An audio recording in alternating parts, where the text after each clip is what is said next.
ज्ञानवापी काशी विश्वनाथ मंदिर, आप पहले चीफ मिनिस्टर हैं जब जो अपने कार्यकाल में 100 बार आपने दर्शन किए हैं काशी विश्वनाथ मंदिर। क्या ज्ञानवापी मस्जिद को लेकर, मैं इसलिए पूछ रही हूँ जैसे क्योंकि आप गोरखनाथ पीठ के पीठाधीश के नाते भी पूछ रही हूँ, क्या इस प्रॉब्लम का कोई सोल्यूशन है? देखिए, अगर हम उसको मस्जिद कहेंगे तो फिर विवाद होगा। हमें ज्ञानवापी बोल देना चाहिए। वो ज्ञानवापी है और माननीय न्यायालय में गया है। माननीय न्यायालय स्वयं देख लें, अगर वहां साक्ष्य हैं, भौतिक साक्ष्य हैं, शास्त्रीय प्रमाण होंगे, अन्य पुरातात्विक प्रमाण भी होंगे, तो स्वाभाविक रूप से इस पे निर्णय होना चाहिए। और मैं अपील करूंगा मुस्लिम समाज से भी, देखिए, हमें आज विकास के बारे में चर्चा करनी चाहिए। पाकिस्तान की दुर्गति और उसकी दलिद्रता और की छीना झपटी आप देख रहे होंगे, क्या दुर्गति प्राप्त कर रहे हैं। दूसरों को कांटा बोलने वाला व्यक्ति, कभी उसके ऊपर पुष्प की वर्षा नहीं होती है। उन कांटों से ही उसके शरीर भी छलनी छलनी होते हैं। आज जो पाकिस्तान में हो रहा है, उसके कर्मों का फल है ये। आज जो भूखमरी का शिकार पाकिस्तान बना हुआ है, यह अपने कर्मों का फल भोग रहा है। इसलिए पुरानी गलतियों की पुनरावृत्ति न होने दें। बहुत शांतिपूर्ण तरीके से उपलब्ध साक्ष्य जो इस बात को प्रमाणित करते हैं। मुझे लगता है कि भगवान ने जिसको दृष्टि दी है वो देखे ना। त्रिशूल मस्जिद के अंदर क्या कर रहा है? हमने तो नहीं रखे ना। वहां तो सुरक्षा है, सेंट्रल फोर्सेज है, उनके मुतवल्ली हैं, ताला चाबी उनके पास रहती है। त्रिशूल कैसे वहां बने हुए हैं? ज्योतिर्लिंग हैं, देव प्रतिमाएं हैं, पूरी दीवारें चिल्ला चिल्ला के क्या कह रही हैं। और उसके बाद भी हम जानबूझ करके, देखिए, एक होता है कि जन्म से दिखाई नहीं देता है, हम मान सकते हैं कि दिव्यांग है, जन्मांध है, दृष्टिबाधित है, एक जानबूझ करके ढोंग करे। जो दृष्टिबाधित है उसको दिशा दिखाई जा सकती है, लेकिन जो ढोंग कर रहा है उसको कोई दिखा नहीं सकता है। आप ढोंगी किसे कह रहे हैं? मैं इसीलिए कह रहा हूं ना, जो उन प्रमाणों को नकार रहा है, उन प्रमाणों के बाद भी ये कहता है कि नहीं साहब, तो जबरदस्ती वाली बात करते हैं। देखिए, आप इतिहास में तोड़ मरोड़ कर सकते हैं, लेकिन उन ऐतिहासिक साक्ष्यों के साथ नहीं जो वहां की दीवारें चिल्ला चिल्ला के कहती हैं। और उन ऐतिहासिक साक्ष्यों को भी देखने की आवश्यकता है। और मुझे लगता है कि ये प्रस्ताव मुस्लिम समाज की तरफ से आना चाहिए कि साहब, ऐतिहासिक गलती हुई है और उस गलती के लिए हम चाहते हैं समाधान हो। देखिए, सबसे पहले हम लोगों को धर्म समझना पड़ेगा। भारत की परंपरा को अगर हम जानना चाहेंगे तो भारत ने केवल उपासना विधि को धर्म नहीं माना है, कर्तव्य और सदाचार को धर्म को का एक रूप माना है और धर्म को उससे जोड़ करके देखा है। धर्म एक व्यवस्था है, एक वे ऑफ लाइफ है, जिसको आप एक जीवन पद्धति कह सकते हैं। वो जीने की एक कला है। विज्ञान उसके उन्नयन का एक माध्यम है। अध्यात्म उसकी चरम स्थिति, यानी साइंस उसका एक बहुत छोटा सा पार्ट है। हम जब भौतिक दृष्टि से देखते हैं तो साइंस का एक अन्वेषण होता है, एक एक्सपेरिमेंट हो जाता है। लेकिन जब चेतना का विस्तार हम करेंगे तो चेतना का वह विस्तार अध्यात्म की एक नई ऊंचाइयों तक पहुंचाएगा, जहां पे व्यक्ति किसी कार्य का केवल सृष्टा ही नहीं बनेगा बल्कि उसका दृष्टा भी बन सकता है। और यही वैदिक ऋषियों ने किया था जी। इसलिए स्वाभाविक रूप से एक सीमित क्षेत्र और एक सीमित भूमिका के साथ आगे जाने के बजाय उसमें स्वयं प्रवेश करके देखो क्या है, तो बहुत कुछ देखने को मिल रहा है। तो उन चीजों को लेकर के इसलिए मैंने अध्यात्म का सहारा लिया और उससे आगे बढ़ करके फिर उस अन्वेषण की यात्रा हमारी लगी हुई, एक साइंस के स्टूडेंट के साथ साथ एक योगी के रूप में उस दिशा में आगे कार्य कर रहे हैं। नाथ समुदाय के बारे में कुछ बताइए हमें कि उसमें ऐसी क्या बातचीत थी कि जो आप इतनी कम आयु में आप जुड़ गए उस समुदाय से? देखिए, नाथ संप्रदाय भारत का प्राचीनतम संप्रदायों में से एक है। यह भारत की एक उस विशिष्ट साधना पद्धति का प्रतिनिधित्व करता है जो वास्तव में व्यवहारिकता को लिए हुए है और व्यवहारिक दृष्टि है। यद्यपि सभी संप्रदायों की अपने अपने दर्शन हैं, अपने अपने मंत्र हैं, अपनी अपनी पद्धतियां हैं, सब में श्रेष्ठता है और उसमें मुझे जो उचित लगा मैंने उस समय वो किया। और उस समय के जो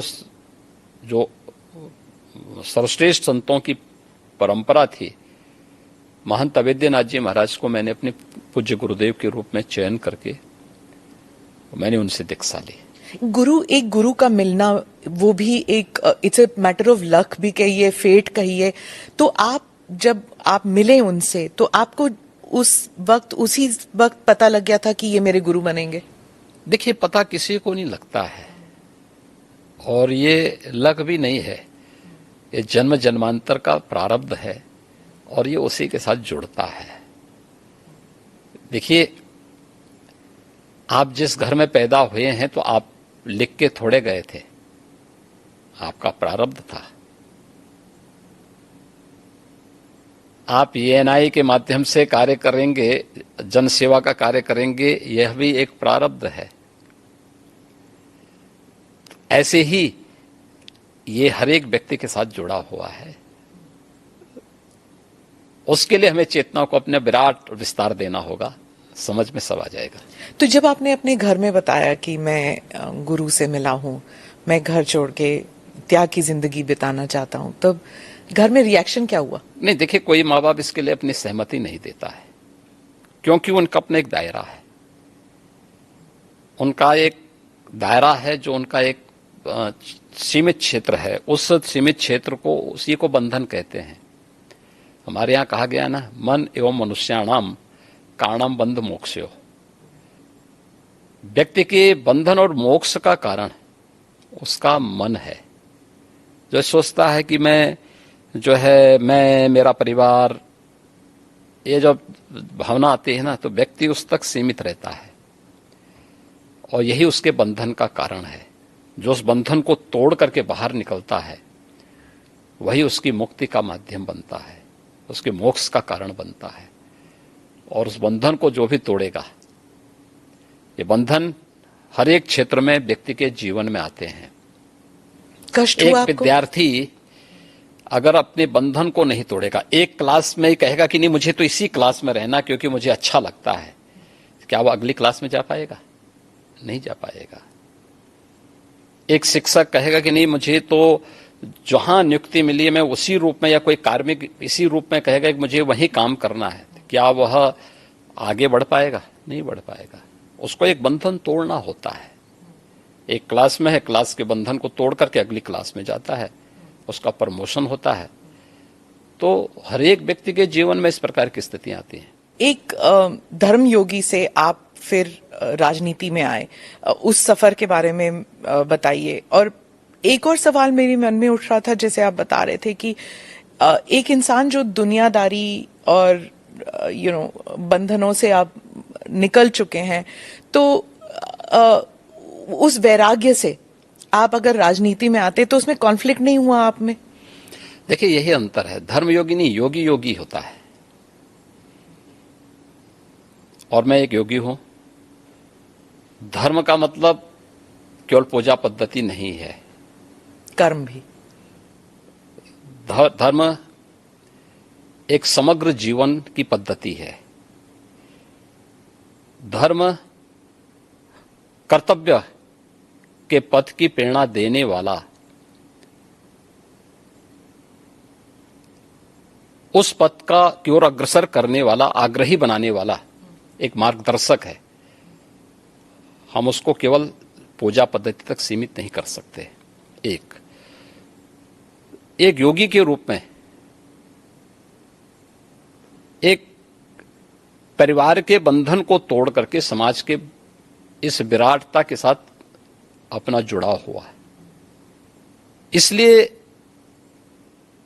उस विराटता के साथ जोड़ करके अपने आप को कार्य करना। दूसरा, एक योगी का मतलब ये नहीं कि वह केवल अपने स्वयं की मोक्ष प्राप्त करने के लिए, आध्यात्मिक लाभ के लिए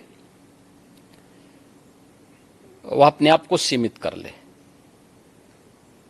अगर समाज के सामने चैलेंज है, कोई चुनौती है, तो उस चुनौती से जूझने के लिए भी अपने आप को तैयार करें। याद रखना, साधना की जो सबसे पहली पद्धति आती है उसमें सेवा है। भक्ति के मार्ग का भी जो नवधा भक्ति की व्यवस्था की गई है भारत की संतों ऋषियों ने, उसमें पहला मार्ग सेवा है। कोई भी साधक सन्यासी या योगी बनता है तो उसके लिए सेवा के मार्ग को अनुसरण करके ही आगे की दीक्षा का मार्ग प्रशस्त हो पाता है। हम लोग भी जब एक योगी के रूप में सार्वजनिक जीवन में आए तो सार्वजनिक जीवन में किसी पद या प्रतिष्ठा के लिए नहीं, बल्कि इस कार्य के लिए आए कि नहीं, यह एक सेवा का माध्यम है और हम समाज के अंतिम पायदान पर बैठे हुए व्यक्ति की सेवा इस पद पर रह करके अंत्योदय कर सकते हैं, और उसी लक्ष्य को लेकर के व्यक्ति कार्य करता है। जी, मैं फिर से उसी बात पे आऊंगी। जब आप घर छोड़ के निकले थे, अभी हाल ही में हमने देखा एक फोटो आपने ट्वीट किया था और वो वायरल भी हो गया था, जब आप अपने माता से मिलने गए थे। तो उस वक्त आपको कैसा लगा जब आप गए थे? देखिए, मैं कई वर्षों के बाद गया था जी। मेरे पिताजी का जो है देहांत 2020 में हो गया था। मैं उससे पहले उनसे या उस अपने परिवार के लोगों से कई वर्षों से नहीं मिल पाया था। संयोग से कोरोना कालखंड प्रारंभ हो चुका था, लॉकडाउन प्रारंभ हो चुका था, तो उनके अंतिम संस्कार कार्यक्रम में मैं भाग नहीं ले पाया था। आपके पिताजी के? हाँ। तो मुझे जब गत वर्ष अवसर मिला था तो मैं अपनी मां से मिलने के लिए जरूर गया था। तो स्वाभाविक रूप से एक मां और पुत्र के बीच में जो संवाद होने चाहिए वही संवाद वहां पे हुआ। आप उनके अंतिम संस्कार के लिए नहीं जा पाए, पर जब वो आपसे मिलने आते थे, आप उस वक्त चीफ मिनिस्टर थे, तो वो एक आम नागरिक की तरह आते थे, सीएम के पिता के रूप में नहीं आते थे? नहीं, यहाँ वो कभी नहीं आए। वो मुझसे मिलने के लिए, मेरी एक बार उनसे मुलाकात हुई थी नजीमाबाद में, और नजीमाबाद में मैं एक चीनी मिल के उद्घाटन में गया था। तो भाषण करते हुए मैंने देखा सामने जो है कोई बैठा है, तो मैं पहचान गया उनको। मैंने कहा ये तो मेरे पिताजी हैं लगता है। वो सभा के बीच में बैठे हुए थे। तो फिर मैंने सभा समाप्त होने के बाद अपने साथ के कुछ लोगों से कहा, मैंने कहा देखो यार वो आए हैं तो उनको बुलाओ, थोड़ा मुलाकात करते हैं। तो तब मेरी मुलाकात हुई थी। जी। आपकी छोटी बहन जो है, उन्होंने एक इंटरव्यू में कहा था कि 30 साल उन्होंने आपको राखी नहीं बांधी। 2022 में एक इंटरव्यू में उन्होंने कहा कि कई वर्ष पहले जब उन्हें पता लगा कि आप घर छोड़ के आप योगी बनने के लिए निकले हैं, तो उन्होंने कहा कि वो भिक्षा मांगने वाले संतों में आपको ढूंढ रही थी और मिले नहीं आप उन्हें। बहुत मुश्किल हुआ होगा ना उन्हें? देखिए, इस सबके जीवन में आता है, लेकिन मुझे लगता है कि इन चीजों को हमें जो है केवल अपने स्वयं के स्मरण के लिए रखना चाहिए, और स्वाभाविक रूप से सबके जीवन में आता है। कई वर्षों के बाद जो है इस चीजें चलती रहती हैं। मुझे लगता है यही जीवन है। मैं एक इंटरव्यू का एक्सर्प्ट पढ़ना चाहती हूँ सर, क्योंकि ये हिंदी अखबार में छपा था और हमारे कई दर्शक हैं जो इंडिया से बाहर रहते हैं, वो शायद उन्होंने पढ़ा नहीं होगा। ये पढ़ के मुझे बहुत कठिन लगा जब मैंने पढ़ा, तो कि कैसे महसूस कर रही होंगी वो। मैं पढ़ के सुनाती हूँ। उन्होंने कहा, योगी के मुख्यमंत्री बनने के बाद कई लोग कहते थे कि आपको शर्म नहीं आती, आप मुख्यमंत्री की बहन हैं और बहन होकर आप चाय की दुकान चलाती हैं, इन हालतों में रहती हैं। मैं उनको एक ही बात कहूंगी, मैं गरीब हूं, ये मेरा नसीब है। शर्म तब आनी चाहिए जब आप कोई गंदा काम कर रहे हो, किसी के हक का छीन कर खा रहे हो। मैं तो मेहनत करके अपनी गुजर बसर करती हूँ। हाँ, ठीक बात है। मैं इसलिए पूछ रही हूँ सर, क्योंकि आमतौर पर लोग समझते हैं ना कि चीफ मिनिस्टर हो या फिर सांसद हो, विधायक हो, इनके इर्द गिर्द लोग जो हैं इतने धनी हो जाते हैं और फिर सार्वजनिक जीवन में इसलिए आते हैं कि जो धन कमा चुके हैं उसे प्रोटेक्शन के लिए। और एक ये इंटरव्यू है आपकी बहन का। देखिए, व्यक्ति को कभी भी धन और वैभव संतुष्टि नहीं दे सकती है, और मुझे लगता है कि सबसे बड़ा योगी वह है जो स्वयं की मेहनत से संतुष्ट है, स्वयं के परिश्रम से संतुष्ट है। दूसरों की मेहनत से कुछ प्राप्त करना और फिर उसको छीन लेना, ये तो डकैती है। उसके अलग अलग रूप देख सकते हैं आप समाज में, और मुझे लगता है सबसे निंदनीय कर्म यही है। और यही अंतर है एक योगी और एक सांसारिक मनुष्य में। एक सांसारिक मनुष्य के बारे में शास्त्रों में कुछ बातें कही गई हैं कि वह त्रुटियां अवश्य करेगा, हमेशा भ्रमित होगा। तीसरा, वह हमेशा उसके मन में दूसरों को धोखा देने की प्रवृत्ति होगी। और चौथी बात उनके लिए जो कही गई है, वह कही गई है कि वह अपनी सीमित दृष्टि से भविष्य का अनुमान नहीं लगा पाएगा। इसलिए जो है सारा द्वंद्व तो इसी सब का है। पर आपकी तो ट्रेनिंग हुई होगी ना, गुरुजी ने आपको सिखाया होगा। मैं क्या कह रहा हूं ना, लेकिन हम लोग उनका तो कुछ नहीं ना आपके परिवार का। इसलिए मैं क्या कह रहा हूं ना, हर व्यक्ति अपने आप में एक योगी बन सकता है, एक योगी बनने की सामर्थ्य ले सकता है। अपनी मेहनत से, अपने कर्मों से हम जो कुछ अर्जित करें, मैं भी भूखा ना रहूं, साधु ना भूखा जाए, अगर ये भाव हर व्यक्ति के अंदर आ जाए तो फिर यह समग्रता सबकी संतुष्टि का कारण बन सकता है, सारे विवादों का समाधान कर सकता है। जब आप पीठाधीश बने, आपके भारत में और भारत से बाहर भी इतने अनुयायी हैं, तो उस वक्त आपको क्या ऐसा किसी ने कहा कि आप पीठाधीश होके भी तो सार्वजनिक कार्य कर सकते हैं, राजनीति में क्यों उतर रहे हैं? ये कोई बंधन थोड़ा है, ये कोई बंधन किसी के लिए नहीं है।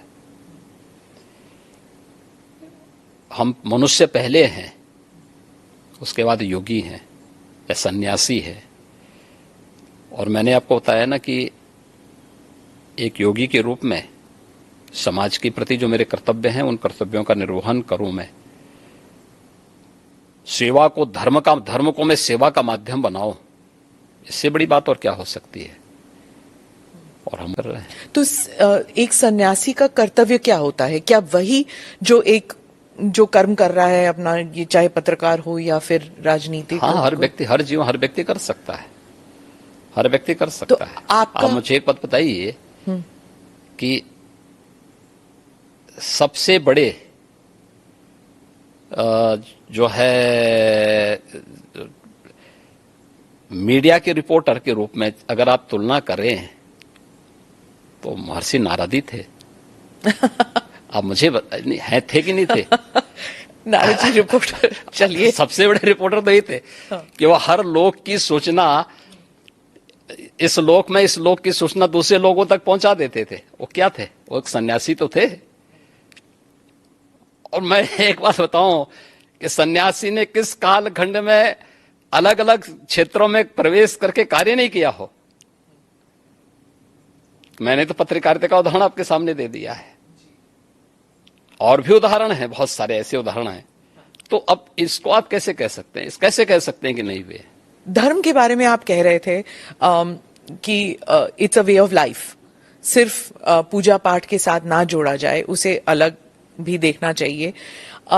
एक बार आपने कहा था, लेकिन आपके साथ जैसे आपकी जो वेशभूषा है, इसलिए क्या लोगों ने आपको ये नहीं कहा कि अब आप सन्यासी की वेशभूषा जो है वो अलग कर दीजिए, अब आप राजनीति में जा रहे हैं, संसद में जा रहे हैं? हमारे यहाँ कोई ड्रेस कोड पॉलिटिक्स में नहीं है। ड्रेस कोड इसमें नहीं होता था ना, सफेद पोशाक पहने हुए तो, तो गांधी टोपी पहन लिया और तो ठीक है, पहने, उसके अनुरूप आचरण भी करे ना। देखिए, यह वेशभूषा हमारी इसलिए है, लोगों की दृष्टि में हमेशा बने रहें और लोग हमारे विचलन पे उंगली भी उठा सकें और विपरीत परिस्थितियों में साथ में खड़े भी हो सकें। और इसीलिए इस प्रकार की वेशभूषा को एक चैलेंज के रूप में स्वीकार किया जाता है हमेशा। कैसे? एक दृष्टि भी देती है और साथ साथ व्यक्ति को पतन के गर्त से बचाने के लिए भी उसे हमेशा सचेत भी करती है। और इस दृष्टि से हम लोग हमेशा उसके प्रति कैसे? मैं चैलेंज समझी नहीं कि कैसे चैलेंज इसलिए है क्योंकि जो व्यक्ति इससे पहले जो आपने नेता की परिभाषा की है, उस वेशभूषा में रहते थे, उनके कर्मों को भी दुनिया जानती है। दुनिया ने उस सब कुछ देखा है, अपनी आंखों से देखा है। और हमारे सामने भी चैलेंज है कि हमें अपने आप को परफॉर्म करके साबित करना है, जिससे हमारी पार्टी को, हमारे नेतृत्व को और हमारे इस बाना को भी कटघरे में न खड़ा होना पड़े। पर जब आप भगवा वस्त्र धारण करके आप संसद में जाते हैं और उसके बाद आप चीफ मिनिस्टर बनते हैं, तो एक ग्रुप है जो समझता है कि ये बहुत ही राइट विंग है, ये बहुत ही हिंदुत्ववादी हैं और हर चीज को भगवा कर दिया, तो फिर मतलब it's only for Hindus, he is a chief minister only for Hindus. ये इंटरनेशनली भी लिखा जाता है, अखबारों में ऑपेड एडिट्स आते हैं कि ये बहुत ही एक्सट्रीम राइट विंग है, एक्सट्रीम हिंदुत्ववादी हैं, उनके कपड़ों से ही पता लग रहा है कि हर चीज भगवा है। देखिए, मैं पिछले 6.25 वर्ष से अधिक समय से उत्तर प्रदेश का मुख्यमंत्री हूं जी। हमारी पार्टी और हमारे नेतृत्व ने मुझे 2017 में, मार्च 2017 में दायित्व दिया था। और 2017 से उत्तर प्रदेश में कोई दंगा तो नहीं हुआ। मुझे एक बात बताइए, दंगा होता था तो केवल हिंदू मरता था क्या? केवल हिंदू की संपत्ति चलती थी? अगर दंगा होता था, अगर हिंदू मरता था तो मुस्लिम भी मरते थे। हिंदू व्यापारी की संपत्ति जलती थी तो उसके सटे हुए मुस्लिम व्यापारी की संपत्ति भी जलती थी। अगर गुंडे किसी हिंदू बेटी के लिए खतरा थे तो मुस्लिम बेटी के लिए भी उतना ही खतरा थे। कर्फ्यू लगता था और व्यापार प्रभावित होता था तो व्यापार तो पूरे बाजार का और पूरे मार्केट प्रभावित होती थी ना, एक व्यक्ति नहीं प्रभावित होता था। परसेप्शन खराब हुआ था तो यूपी का खराब हुआ था ना। पहचान का संकट यूपी के हर नागरिक के सामने आया था ना, केवल हिंदुओं के सामने नहीं आया था। इसलिए यह एक वह स्थिति है। 6 वर्ष में दंगा नहीं हुआ। आज आप देख रहे हैं यूपी में ना, 6 वर्ष में कोई दंगा नहीं हुआ। 6 वर्ष में कोई कर्फ्यू नहीं लगा। 6 वर्ष में सारे पर्व और त्योहार शांतिपूर्ण तरीके से संपन्न हुए। ये बड़ी बड़ी बातें करने वाले लोग देखें तो कैसे चुनाव होने, नगर निकाय का चुनाव, पंचायत चुनाव यूपी का, विधानसभा का चुनाव यूपी का, और वेस्ट बंगाल में भी पंचायत के चुनाव हुए थे। क्या हाल हुए थे? वे लोग वेस्ट बंगाल बनाना चाहते हैं देश को, जिस प्रकार से वेस्ट बंगाल में भी टीएमसी की गवर्नमेंट ने किया था। दोनों में अंतर है। हमने ढोंग नहीं किया, कोई पाखंड नहीं किया। हर एक को चुनाव लड़ने का अधिकार, उसका अधिकार है भाई, उसको मिलना चाहिए। वो चुनाव लड़े, जीतने की सामर्थ्य होगी जीतेगा, हमें सामर्थ्य होगी हम जीतेंगे, हमें सामर्थ्य नहीं है तो नहीं जीतेंगे, और नहीं जीतना चाहिए हमें अगर हमें सामर्थ्य नहीं है तो। लेकिन अगर कोई व्यक्ति विरोधी ही क्यों ना हो, अगर उसमें सामर्थ्य है, योग्यता है, उसको जीतना चाहिए, उसका लोकतांत्रिक अधिकार है। कैसे हम उससे उसे वंचित कर सकते हैं? लेकिन कुछ लोग सत्ता में आकर के जबरन पूरी व्यवस्था को कैद कर देना चाहते हैं, और जो वेस्ट बंगाल में हमको देखने को मिला सबको, कैसे वहां विरोधी दलों के कार्यकर्ताओं को मारा गया, ये चीजें आंखों को खोलने वाली हैं। इस पे तो कोई बोलता नहीं, इस पे कोई टिप्पणी नहीं करता है, सब मौन है। 1990 में कश्मीर में जो कुछ हुआ उस सब पे सब लोग मौन थे। आखिर ये दोहरा दृष्टिकोण क्यों? और इसीलिए पब्लिक विश्वास नहीं करती इन लोगों में।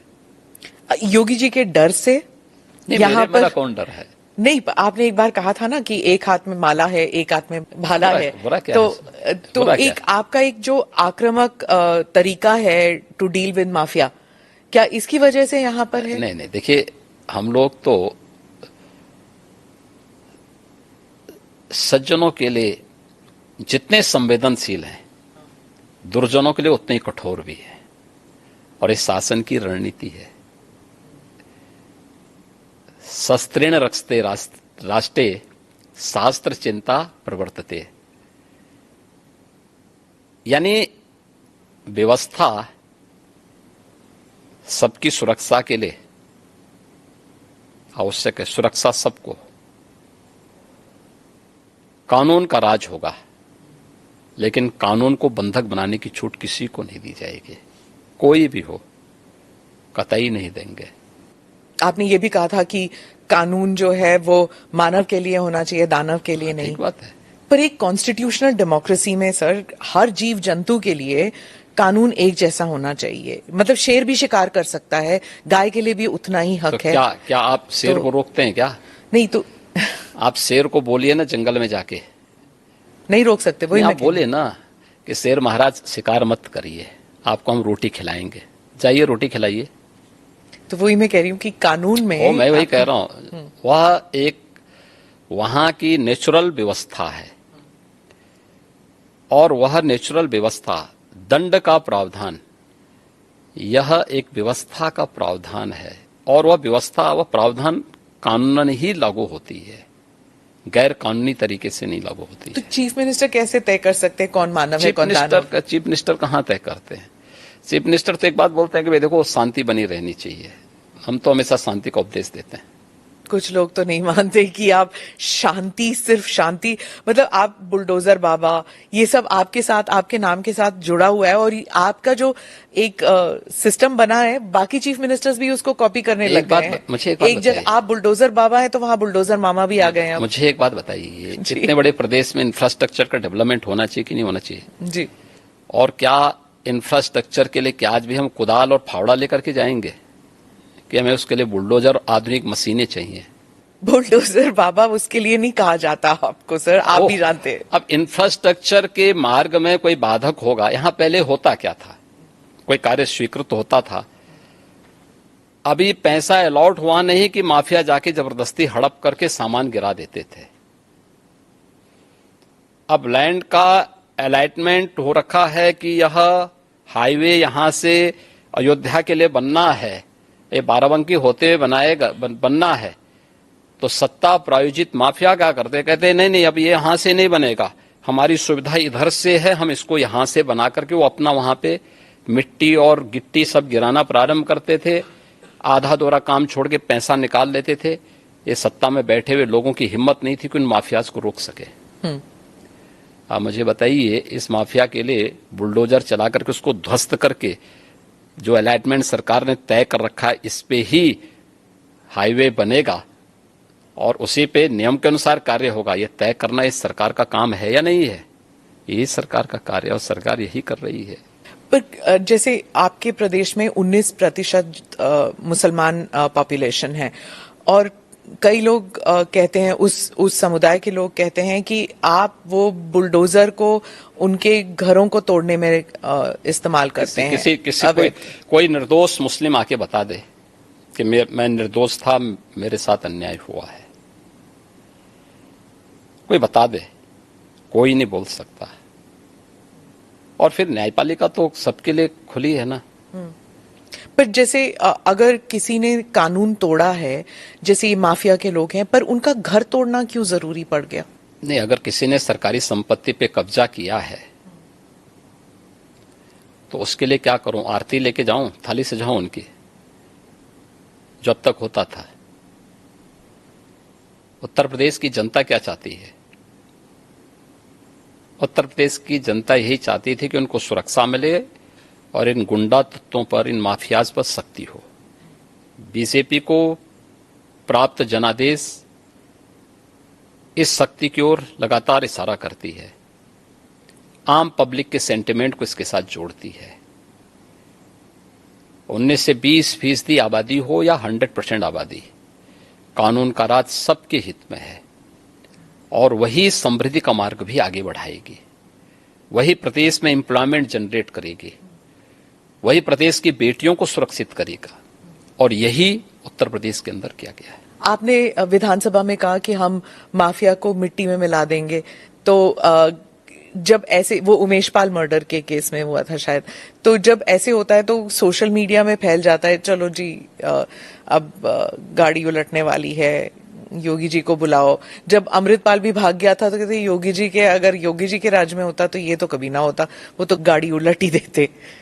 देखिए, कानून का राज हर हाल में होना चाहिए और सुरक्षा की गारंटी हर व्यक्ति को मिलनी चाहिए। सरेआम एक अधिवक्ता की कोई हत्या कर दे, ये स्वीकार्य नहीं हो सकता है। और जो लोग इन माफियाज को संरक्षण करते थे, तो उनको विधानसभा में यही संदेश दिया गया था कि माफिया को बहुत संरक्षण दे हो, ये माफिया मिट्टी में मिल जाएंगे, चिंता मत करो। आप रिग्रेट नहीं करते हैं ये आपने जो कहा? नहीं, काहे, किस बात के लिए? कुछ भी गलत नहीं था। यही तो आपका जो ये आक्रामक एक स्टाइल है, उस स्टाइल को बहुत से लोग कॉपी करने लग गए हैं, या उस स्टाइल को लेकर एक योगी स्टाइल बन गया है कि देखिए, कोई स्टाइल नहीं है। देखिए, हम लोग, आप मना करें, हम लोग तो एक सामान्य उसके तहत काम करते हैं। देखिए, जो समाज के अनुकूल है, एक सामान्य नागरिक के अनुकूल है, प्रदेश के अनुकूल है, हम वही करेंगे। विधानसभा में आपके और अखिलेश जी के बीच में जैसे जब स्पीचेस चलती हैं, आप कुछ कह देते हैं, फिर वो वापस कुछ कहते हैं, फिर आक्रमण, आप जैसे कोई इंडिया पाकिस्तान मैच चल रहा हो वैसे चलता है आपका। देखिए, कोई इंडिया पाकिस्तान नहीं है, ये हिंदुस्तान है। ये पाकिस्तान तो दलिद्रता की नई पराकाष्ठा को प्राप्त कर रहा है, और उत्तर प्रदेश देश का सबसे समृद्ध राज्य है। उत्तर प्रदेश प्रकृति और परमात्मा का प्रदेश है। इतनी फर्टाइल लैंड हमारे पास है, किसान यहां पर समृद्ध है, समृद्धि की ओर अग्रसर हो रहा है। इसलिए उत्तर प्रदेश के किसी भी पक्ष को, चाहे वह सत्ता पक्ष हो या विपक्ष हो, पाकिस्तान से उसकी तुलना नहीं होनी चाहिए। इंडिया के बारे में आप क्या कहते हैं? INDIA जो विपक्ष का वह इंडिया नहीं बोलना चाहिए। I.N.D.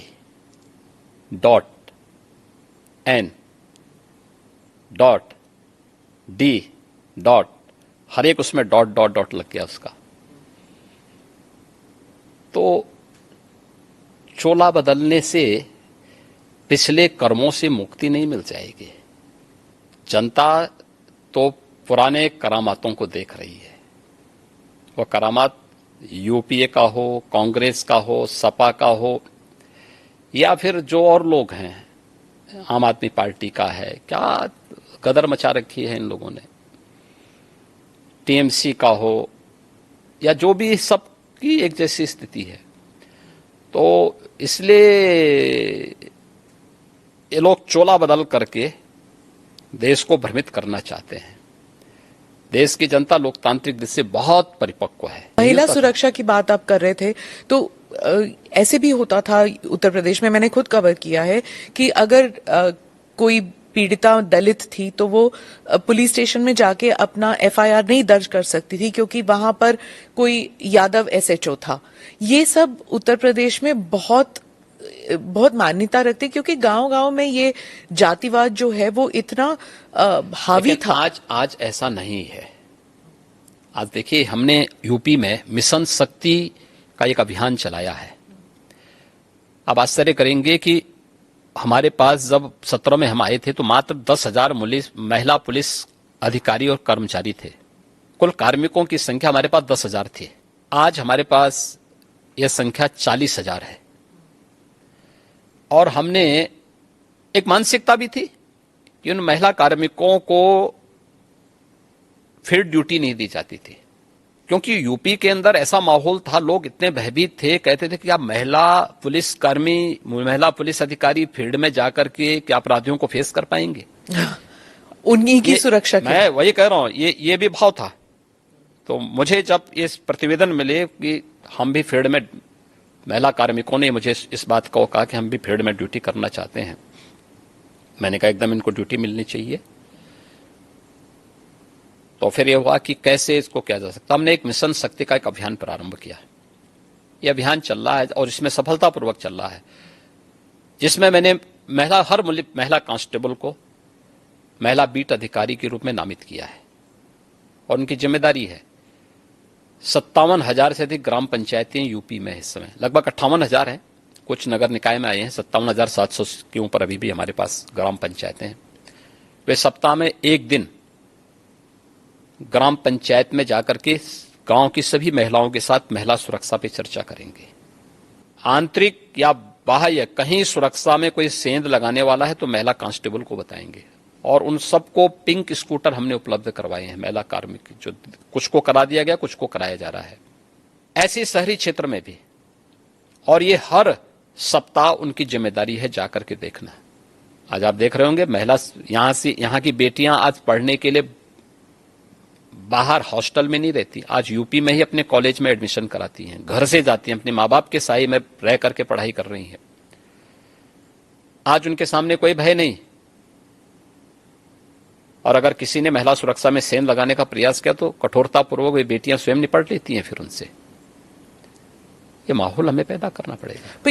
ये जो INDI ग्रुपिंग बनी है, ये महिला सुरक्षा 2024 तक महिला सुरक्षा को एक बहुत बड़ा इशू बनाएगी, क्योंकि मणिपुर में जो गैंग रेप जो मसला हुआ था उसको लेकर कहेगी कि मोदी सरकार बेटी बचाओ बेटी पढ़ाओ जरूर कहती है, लेकिन महिला सुरक्षित नहीं है, और मणिपुर का किस्सा उठाएगी। तो तब आप बैकफुट पे तो चले गए ना, क्योंकि कैसे एक्सप्लेन कर सकेंगे? देखिए, एक बात हम सबको समझनी होगी। भारत की लोकतांत्रिक व्यवस्था में हर संवैधानिक संस्था की अपनी लक्ष्मण रेखा है, और जब भी उसका अतिक्रमण होगा तो दुर्भाग्य से इस प्रकार की स्थितियां बनती हैं। मणिपुर के लिए आप केंद्र और राज्य सरकार को दोषी तो ठहरा रहे हैं। मणिपुर में शांति होनी चाहिए,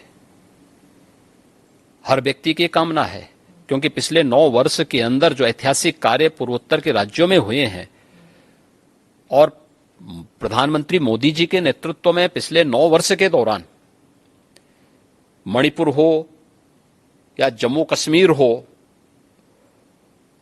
जिस प्रकार से शांति बहाली वहां हुई और राष्ट्र की मुख्य धारा से क्षेत्र जुड़े हैं, ऐतिहासिक है। आजादी के बाद पहली बार अरुणाचल, नागालैंड, मिजोरम, मेघालय, मणिपुर, त्रिपुरा, असम, ये सभी मुख्य धारा के साथ जुड़कर के विकास की प्रक्रिया के साथ तेजी के साथ आगे बढ़े थे। दुर्भाग्य से पड़ोसी मुल्कों के द्वारा जिस प्रकार की साजिशें कभी कभी रची जाती हैं, और लगातार नॉर्थ ईस्ट के मामले में तो इसके साक्ष्य हैं, कहीं ना कहीं जब किसी स्तर पर अनावश्यक लक्ष्मण रेखा का अतिक्रमण करके कार्यपालिका के कार्य में जब कोई संवैधानिक मशीनरी अनावश्यक रूप से हस्तक्षेप करेगी, जो काम संसद का है, जो काम कार्यपालिका का है, उसमें हस्तक्षेप होगा तो इस प्रकार की दुर्भाग्यपूर्ण स्थिति बनती है। आप विश्वास करिए, मणिपुर में फिर से शांति बहाली होगी और वहां पर बीजेपी की गवर्नमेंट जिस विकास की प्रक्रिया को आगे बढ़ा रही थी, प्रक्रिया आगे बढ़ेगी, तेजी के साथ आगे बढ़ेगी। पूर्व सेनाध्यक्ष कांग्रेस हो या यूपीए हो या INDIA जो ग्रुप है, ये जो ... ग्रुप है, यह ग्रुप अपने यहां देखे ना, बेटी मणिपुर की हो या राजस्थान की, यूपी हो या बिहार या वेस्ट बंगाल, हर बेटी को सुरक्षा मिलनी चाहिए, हर नागरिक को सुरक्षा मिलनी चाहिए और यह किसी भी सरकार की सर्वोच्च प्राथमिकता होनी चाहिए। लेकिन प्रश्न है देश की जनता भी करना चाहेगी इन लोगों से कि ये वीडियो बनाने के बाद 2 महीने तक क्यों इसको सुरक्षित करके रखा गया था और फिर संसद के एक दिन पहले ही क्यों जारी हुआ, जिस दिन संसद चलनी थी उसी दिन क्यों जारी हुआ? इसके पीछे क्या साजिश नहीं दिखती है? अस्थिरता पैदा करना इसका उद्देश्य नहीं है। इसके नाम पे भारत को बदनाम करना और भारत की लोकतांत्रिक व्यवस्था को बदनाम करने की इसकी साजिश नहीं है। जो लोग अपने यहां लोकतंत्र बहाली नहीं कर पाते, लोकतंत्रवादियों को कुचलते हैं, उन लोगों की साजिश इसके पीछे है और उसका मोहरा कुछ चुनिंदा लोग बन रहे हैं। क्या सब दिखाई नहीं देता है? ये सब स्पष्ट है। हम लोगों को इन चीजों को भी देखना होगा और इससे सतर्क होकर के ही हम शांति भी बहाली करेंगे। साथ साथ आम जनमानस का विश्वास मोदी जी के प्रति है और फिर से मोदी जी के नेतृत्व में NDA की गवर्नमेंट बनेगी, इसमें 2024 में कोई संदेह नहीं होना चाहिए। आप राजनीतिक साजिश की बात करते हैं। पूर्व सेनाध्यक्ष मनोज नरवणे ने कहा है कि इसमें एक अंतर्राष्ट्रीय एंगल भी हो सकता है। उन्होंने कहा कि जो भारत के जो एनिमीज हैं, चाहे चाइना हो या फिर पाकिस्तान हो, वो हमारे बीच जो लोग हैं और जो फिशर्स हमारे बीच हैं, जो दरारें हैं हम लोगों के बीच, उन दरारों को और डीप और गहरा करना चाहती है। तो इस मणिपुर के किस्से को ही लेकर उन्होंने कहा कि हो सकता है कि उनका भी कोई हाथ हो इसमें। नहीं, मैंने कहा ना कि जो लोग लोकतंत्रवादियों को अपने देश में कुचलते हैं, उनको मणिपुर और भारत का लोकतंत्र कैसे अच्छा लग सकता है? और आपका राज्य भी नेपाल से जुड़ा हुआ है, आप भी एक किस्म से आप भी एक फ्रंटियर हमारे यहाँ स्टेट कोई है। दिक्कत नहीं आएगी। उत्तर प्रदेश सुरक्षित है और उत्तर प्रदेश सुरक्षित रहेगा। INDIA को लेकर बात चल रही थी, तो अगर अखिलेश और राहुल गांधी फिर से वापस आते हैं जैसे 2017 के चुनाव में आए थे, तो क्या फिर से बीजेपी के लिए? उत्तर प्रदेश में सभी जोड़ियां आ चुकी हैं। 2014 में ये सब मिलकर के लड़ चुके हैं। 2017 में, 2019 में, 2022 में चारों चुनाव मोदी जी के नेतृत्व में भारतीय जनता पार्टी और NDA ने विराट बहुमत के साथ में सफलता प्राप्त की है और 2024 में उत्तर प्रदेश भी और देश भी इंतजार कर रहा है। देश को धोखा देने वाले, देश की जनता को जाति, मत और मजहब के आधार पर बांटने वाले, सामाजिक न्याय के नाम पर परिवारवाद और जातिवाद को प्रश्रय देने वाले, अपने राजनीतिक स्वार्थों के लिए देश को आतंकवाद, नक्सलवाद और अलगाववाद की भट्टी में झोंकने वाले तत्वों को ये देश कभी स्वीकार नहीं करेगा, कभी नहीं स्वीकार करेगा। उनकी पार्टियां सब कहती है कि आपकी पार्टी है जो एक सिस्टम लाना चाहती है और उस सिस्टम के अंतर्गत आप जुडिशरी को, इलेक्शन कमीशन को, मीडिया को, सबको दबा के रखते हैं और UCC भी उसी में कह रहे हैं कि यूनिवर्सल सिविल कोड भी उसी रास्ते में एक है। देखिए, UCC के बारे में दुष्प्रचार ज्यादा है। मुझे एक बात बताइए कि हम न्याय की बात करते हैं, हम सामाजिक न्याय की बात करते हैं और परिवार में न्याय नहीं कर पा रहे हैं। ये शुरुआत परिवार से तो करो। शादी ब्याह का हो या संपत्ति और विरासत का मामला, ये सब पे एक समान रूप से लागू होना चाहिए। वन नेशन वन लॉ की थ्योरी लागू तो होनी ही चाहिए अगर एक देश के नागरिक हैं।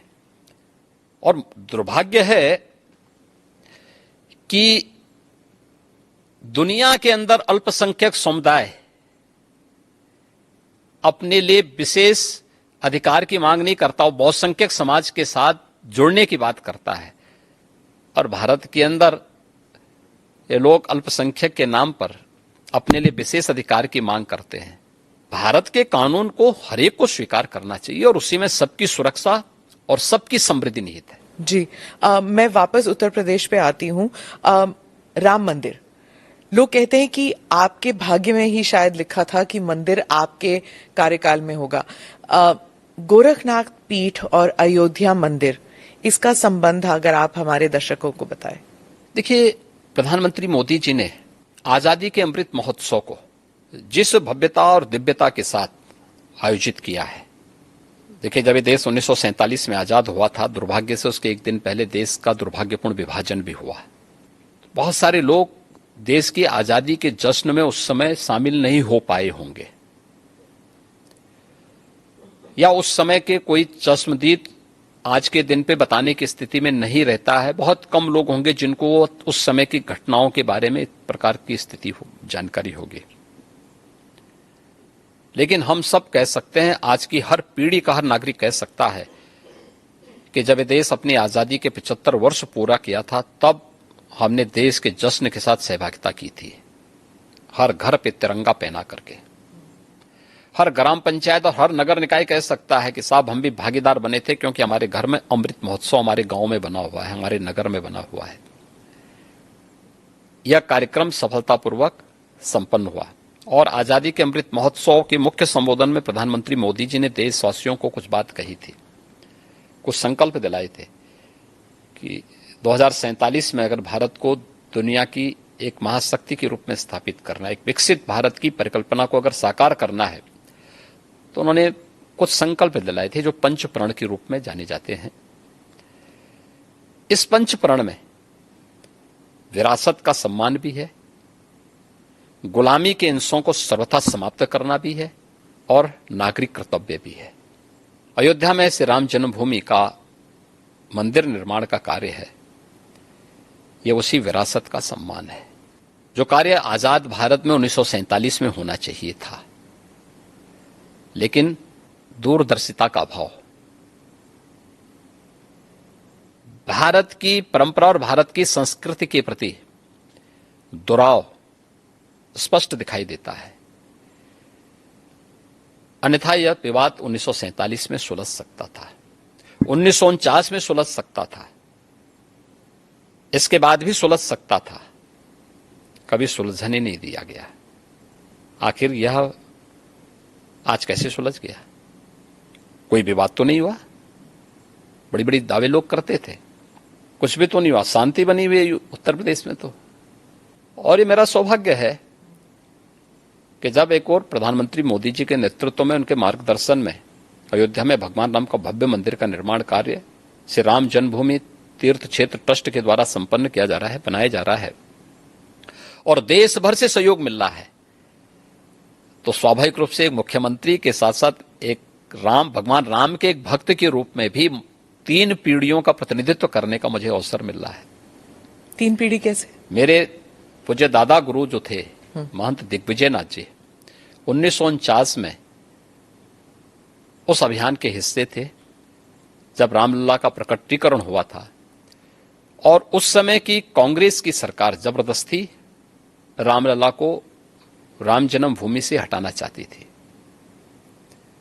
और फिर उसके बाद के आंदोलन का पूरा जो भी उस समय सपोर्ट था वह गोरखपीठ से उपलब्ध कराया गया था। उस समय जो केस दायर हुए थे उन सभी चीजों की उपलब्धता वहां से हुई थी। 1983-84 में जब श्री राम जन्मभूमि मुक्तियज्ञ समिति बनी थी राम जन्मभूमि मुक्ति के लिए, तो उसका नेतृत्व मेरे पूज्य गुरुदेव महंत विद्यानाथ जी महाराज ने किया। उस पूरे आंदोलन का नेतृत्व राष्ट्रीय स्वयंसेवक संघ और विश्व हिंदू परिषद के नेतृत्व में, मार्गदर्शन में, पूज्य संतों के मार्गदर्शन में उसका नेतृत्व उन्होंने किया। और जब राम जन्मभूमि में भव्य मंदिर निर्माण की आधारशिला प्रधानमंत्री मोदी जी के कर कमलों से रखी गई, तब प्रदेश का मुख्यमंत्री मैं स्वयं था।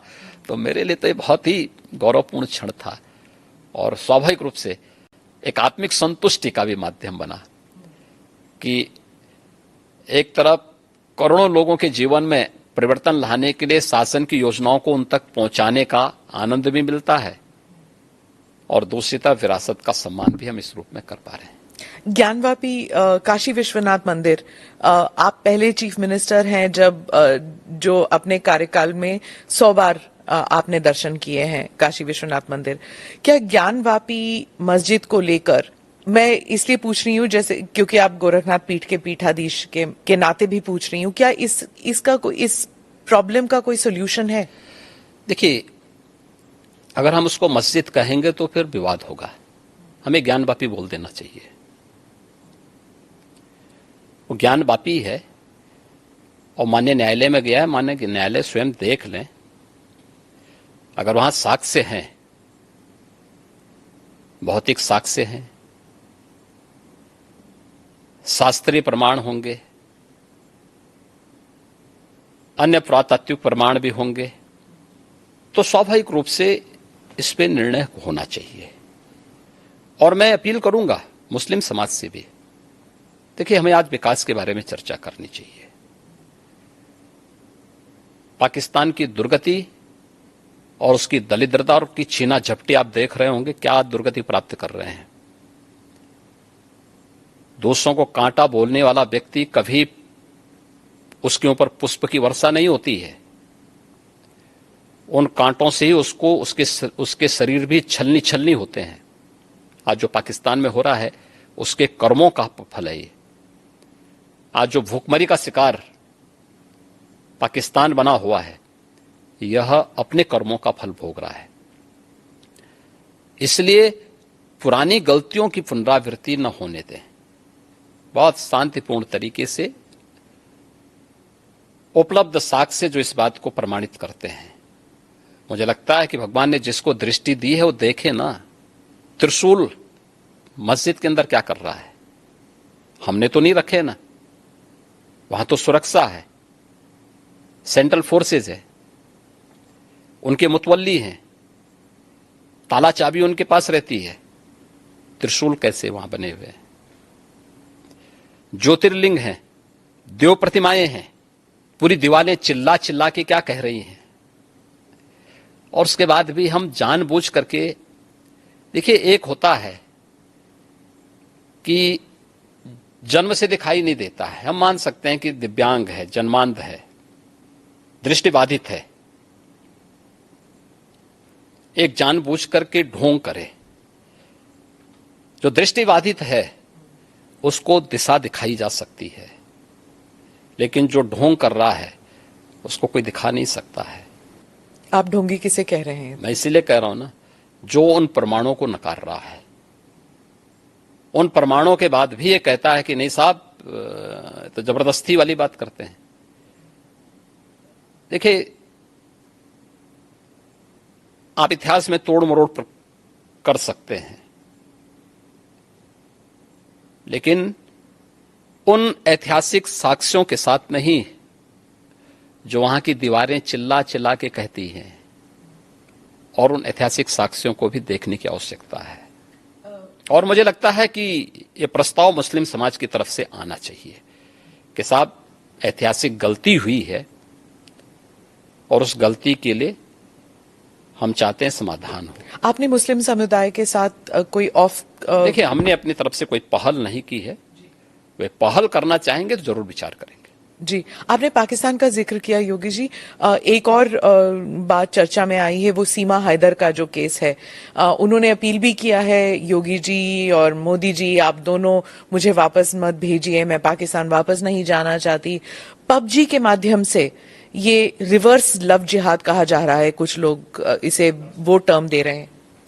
देखिए, ये सुरक्षा एजेंसियां उसको देख रही हैं और जो भी रिपोर्ट आएगी उसके अनुसार बाद में उसमें विचार करेंगे।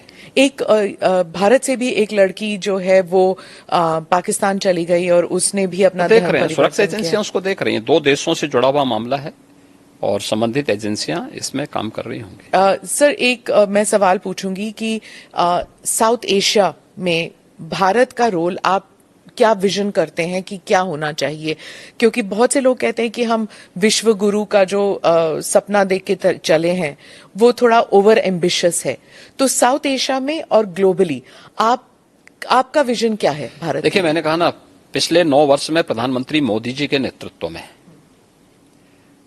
भारत ग्लोबल लीडर के रूप में स्थापित हुआ है। कोई संदेह नहीं कि प्रधानमंत्री मोदी जी के नेतृत्व में अगले 3 वर्षों के अंदर भारत दुनिया की तीसरी बड़ी अर्थव्यवस्था के रूप में स्थापित न हो जाए, जरूर होगा। दुनिया के अंदर भारत की अपनी एक पहचान बनी है।